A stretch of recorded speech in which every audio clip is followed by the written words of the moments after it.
Bueno, bueno, pues ya está. Yo creo que estamos. Buenas tardes. Vamos a, como decía en el mensaje esta mañana, avanzar una sesión, una síntesis del tema de equipos para neumología, con una pequeña introducción a la función pulmonar, pero aunque bueno, en el texto efectivamente está bastante detallado, incluso con las partes que intervienen en la función pulmonar, función fisiológica pulmonar. Y en síntesis, función pulmonar es lo que permitiría el intercambio gaseoso, así en gran resumen, de tal forma que el oxígeno es fundamental para la vida y, por lo tanto, la forma de capturarlo es a través de las vías aérea inferior, vía aérea superior, tal como aparece en esta esquemilla, y intervienen todos estos componentes corporales, ¿de acuerdo? Todas la faringe, la laringe, pulmones, toda la parte del diafragma pulmonar, que es el que permite su músculo, está la parte inferior, separando la parte digestiva de la parte pulmonar, y que a su vez permite instintivamente, se activa de forma inconsciente. La respiración permite hacer la inspiración, ¿no? Es decir, una inspiración significa un llenado de pecho, y es el propio diafragma pulmonar, el músculo, el que permite esa inspiración, ¿no? La expiración es mecánica, propiamente, diríamos, de expulsión, ¿no? ¿Qué importancia tiene la función pulmonar? Pues básicamente lo que nos va a permitir es valorar cómo hacemos ese intercambio gaseoso, respirar oxígeno y expulsar el gas tóxico, que es el dióxido de carbónico o dióxido de carbono o anhídrido carbónico, y por lo tanto en esa función intervienen los alveolos, el estado de los alveolos, es decir, si no hay ninguna infección tipo neumonía o tipo bronquitis y demás, pues si hay alguna infección, lógicamente apantalla y reduce el intercambio del oxígeno, que pase tal como vemos aquí. Nosotros, este es el diafragma pulmonar, que se sube hacia arriba y baja hacia abajo para hacer la inspiración, hace este movimiento hacia abajo, que es el que permite inspirar, llenar el fuelle, es decir, el fuelle pulmonar, y vuelve a su estado de reposo mediante la inspiración. Por lo tanto, eso es lo que hace que el aire entra y salga por las vías aéreas superiores procedente de los alveolos, ¿no? Este es el asunto, ¿no? El asunto, este es un alveolo.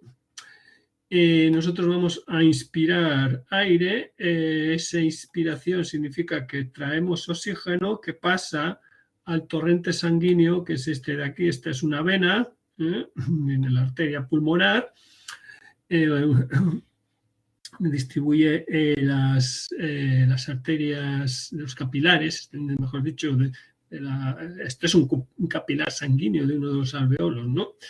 Y ese capilar sanguíneo viene con CO2, que pasa por perfusión, que ahora ya sabemos de ayer que la perfusión es evidentemente el paso de una sustancia a través de una membrana, que hay unas membranas, la membrana alveolar y las propias membranas de los capilares, pues pasa del torrente venoso, del capilar venoso, el CO2 pasa al interior del alveolo y el oxígeno se incorpora a la hemoglobina del torrente sanguíneo, ¿de acuerdo? Por eso, en el retorno a la aurícula izquierda, que es esta de aquí, ya va en modo rojo, es decir, los glóbulos rojos se han oxigenado, adquieren el color rojo. Aquí vienen con monóxido de carbono, por tanto, sangre más azulada. Este es el fin de principal función pulmonar que debemos de conservar, el correcto aprovechamiento del oxígeno y el correcto depósito para ser expirado del monóxido del dióxido de carbono. Y por lo tanto, pues bueno, cualquier patología, cualquier problema, cualquier infección, inflamación de algunas de estas membranas, moco, que se adhiera a alguna de estas componentes, pues va a obstruir el intercambio de estos gases, ¿no? Por eso estaremos hablando de trastornos o patologías en la perfusión, puede ser por alguna inflamación incluso o obstrucción de las venas o las arterias pulmonares, con lo cual estaremos hablando de una embolia debido a esa obturación en una placa, diríamos un ateroma o una placa que se ha desprendido de pues el riesgo procedente básicamente de los trombos está relacionado sobre todo con el colesterol, ¿no? Como todos sabemos, esa grasa que se adhiere a las paredes internas de las venas y que se puede desprender provocando un trombo y por tanto una obstrucción en la cabeza. Entonces hablamos de ictus y pérdida de facultades neuromusculares, y si se produce en el pulmón hablaremos de obstrucción de algunas de los capilares, venas o arterias pulmonares provocando las embolias, ¿no? Lo cual lógicamente elimina la oxigenación correcta,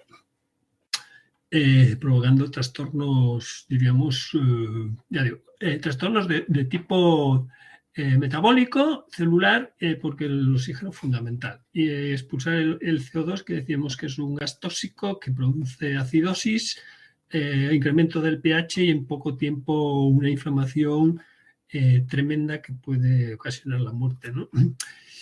Afortunadamente, todas estas anomalías podemos medirlas, ¿de acuerdo? Entonces, vamos a ver cómo medimos ese fallo en fallos respiratorios, fallos del trastorno de los distintos debidos a detectar dónde está el problema, si es un problema de vías aéreas altas, es decir, de faringe, laringe y bronquios. Si es un problema de vías aéreas pulmonares, es decir, estamos hablando de broncos y bronquiolos, o un trastorno de vías aéreas alveolares, es decir, de los propios alveolos. Vale, pues entonces en este caso pues hablaremos trastornos de difusión cuando es en el intersticio pulmonar, es decir, problemas de difusión es efectivamente de difusión, es lo que se localizan aquí. Hablamos de difusión cuando se trata de analizar cómo es el intercambio gaseoso. O sea, en la pared intersticial hay alguna dificultad, tanto en la pared intersticial del alveolo como la de las venas. Trastornos en este caso pueden ser debidas a mocos, a inflamación, a aumento de distancia, a distrofia o bien trastornos mixtos. Vamos a esto aquí. Normalmente, curiosamente, los rayos X son el elemento fundamental para detectar y cazar problemas de infecciones de bronquios y del aparato respiratorio. Y aparecen generalmente porque el aire, decimos que los rayos X, cuando hay aire, el aire deja pasar, es transparente a los rayos X, y como un pulmón sano, pues es transparente, aparecen negros. Si hay alguna inflamación, alguna infección, pues aparece más opaco, ¿no? Pero esto es un signo de neumonía y, por lo tanto, un problema de infección de los alveolos, ¿no? Todas las distintas problemas que tenemos a nivel juvenil, típico asmas bronquiales, que en algunos casos desaparecen a los 17, 21 años, cuando se hace el sistema bronquial está maduro, muy afectados niños y jóvenes, y luego fumadores y demás, pues, lógicamente aparecen las EPOC, que es la nicotina, obstruye los alveolos, aparece depositada en la pared, la nicotina se deposita en la pared interna de los alveolos, igual que el sílice, igual que la cal, es decir, hay enfermedad típica de profesionales que trabajan en ambientes con polvo fino, que producen obstrucción alveolar interna y, por lo tanto, residuos que no permiten la asimilación y el intercambio gaseoso. Pero bueno, hay otras muchas, enfermedades infecciosas como la tuberculosis, en fin. Aquí veis un montón que lo voy a detallar, que podéis, bueno, pues está a título de literatura, diríamos, de terminología médica y por lo tanto, para que nos suenen este tipo de cuestiones cuando atendemos a personal médico o de enfermería, pues conocer su palabrero, ¿no? O su terminología. Por lo tanto, bueno, pues entramos a las distintas asociaciones científicas que hacen investigación en el tema y, por tanto, normalización. Y por lo tanto deciden qué técnicas son las mejores para evaluar la función pulmonar, y en estas sociedades científicas que determinan qué parámetros se considera el nivel normal de salud, qué otros niveles suponen una patología aguda o en qué caso es una patología grave y, por lo tanto, de rápida intervención, ¿no? En España tenemos las sociedades, la SEPAR, la famosa SEPAR, Sociedad Española de Neumología y Cirugía Torácica, que pues establece un poco las pautas de normalidad teóricos. Vamos a hablar de teóricos, son los parámetros que veremos a continuación, parámetros, diríamos, de función pulmonar, aquí aparece alguno, el máximo expiratorio flujo, el FEM, la capacidad vital, inspiratoria, en fin, todo esto es para el FED, el flujo expiratorio en el primer segundo, el FED1, que es el volumen expiratorio, el flujo que es capaz de echar uno en un segundo. Todos estos parámetros, ya digo, están regulados por todos estos parámetros y los valores correspondientes para un determinado sexo, edad, peso y demás, ellos son los que investigan pues, que determinada edad, peso y sexo y etnia, normalmente le corresponde un parámetro que es el de normalidad, que es el que llamaremos teórico. Luego veremos algunas de las curvas ¿veis? Esta tabla. Realmente la SEPAR, la Sociedad Española de Pulmón, la americana y la europea establecen pues unos parámetros de patología leve, moderada, grave, dependiendo sobre todo del volumen expiratorio forzado en el primer segundo, que denota cómo nuestro pulmón es capaz, tiene suficiente vitalidad para expulsar un volumen comprendido entre el 50, mayor del 65% es un pulmón que, bueno, pues que no es sano, pero tiene una patología leve.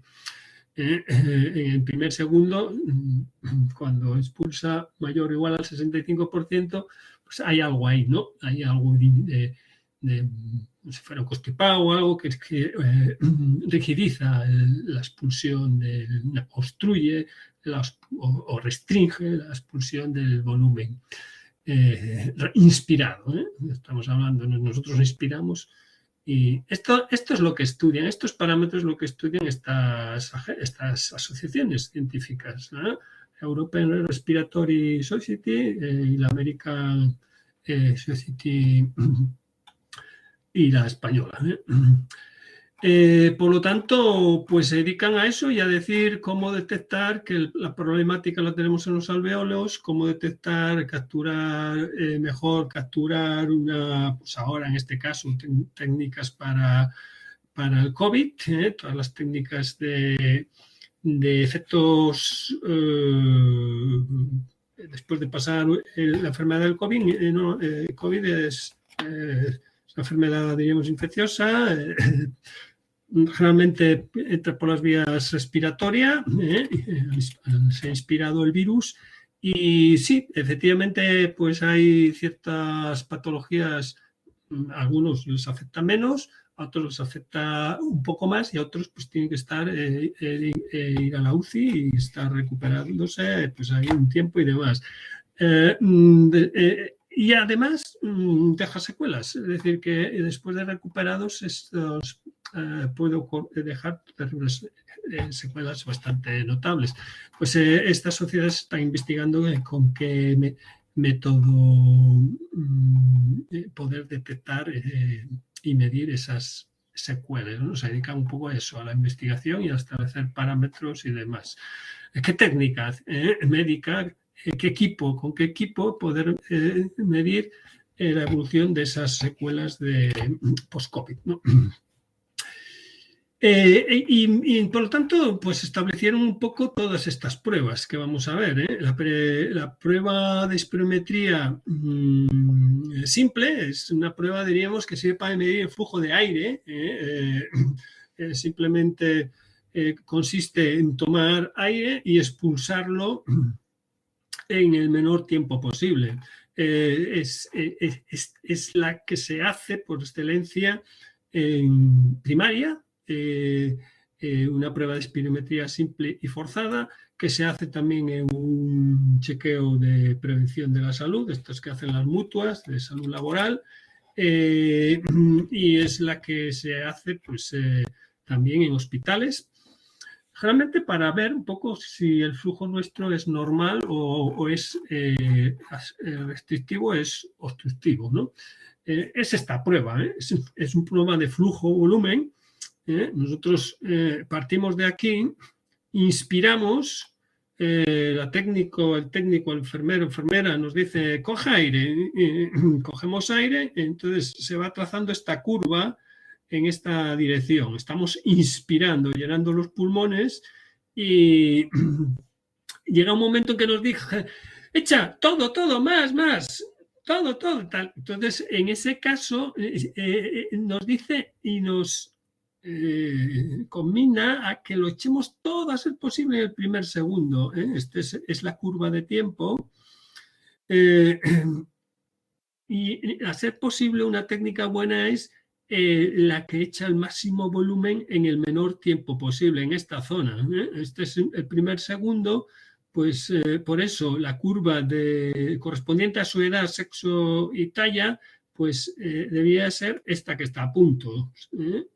La inspiratoria sería esta de aquí, la de una persona sana, y la inspiratoria sería esta de aquí. Entonces la inspiratoria forzada, que nos combina ahí a echarlo todo, que dura aproximadamente 4 o 6 segundos de expulsión, esto de aquí dura 4 o 6 segundos, que es lo que dice la norma, que dure para un adulto, para niños menos, suele ser 3 segundos, pues desde que échalo todo, más, pues ese échalo todo, que nos echa todo lo que podamos en el primer segundo. Entonces haremos pico aquí o aquí, dependiendo de si tenemos algún problema obstructivo, es decir, algún tipo de asma, algún tipo de problemas que nos...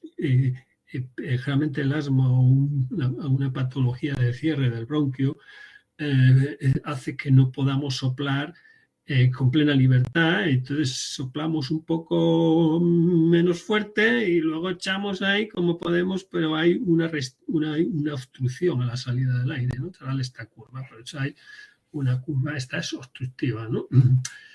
Y generalmente esta es la curva flujo-volumen y esta es el volumen-tiempo, ¿no? Hay dos formas de verlo, a mí me gusta verlo así, es más visual, porque yo veo el área, el volumen inspirado, que es este de aquí, este es el volumen con el que lleno yo los pulmones, y ese volumen debería de echar el mismo hacia afuera. Lo que inspiro tengo que echarlo, tiene que ser inspirado, si no hay atrapamiento interior. Aquí vemos que hay atrapamiento interior, ¿de acuerdo? Es decir, estoy inspirando más que lo que estoy expulsando. Hay un problema de salida del CO2, ¿de acuerdo? Me estoy quedando con CO2 interior, con lo cual me está provocando todavía mayor inflamación, ¿de acuerdo? Entonces, este es uno de los problemas. Y la otra patología de este tipo es un restrictivo, que realmente inspiramos, la inspiración se acorta, debería empezar aquí, y la inspiración, tengo problemas para coger, se lentece y hago una curva una curva redonda, es una inspiración por el músculo, por el diafragma muscular simétrico, hago una inspiración redonda. Si hago acortamientos es que hay restricciones a la inspiración y por supuesto también las va a haber a la expiración, ¿no? Esto es restrictivo, generalmente estoy inspirando y expirando no todo el volumen que necesita mi metabolismo para funcionar, es decir, estoy acortando mis expiraciones, mi volumen corriente normal para el metabolismo, mi metabolismo, y por lo tanto pues crea estornudos, crea malestar y crea ausencia de respiración, o sea, escasez de aire, ¿no? Hipoxia, se habla en términos médicos hipoxia, cuando ventilamos, hacemos una respiración incompleta. Y vamos a notar escasez de oxígeno, por lo tanto vamos a sentir que nos falta aire, ¿no? La falta de aire merma nuestras facultades, vamos a sentirnos cansados, en fin, hay una historia ahí lógica, porque el oxígeno es el que permite la fuerza, el que permite oxigenar los músculos, el que permite la función completa de metabolismo hormonal y por lo tanto de proteínas y de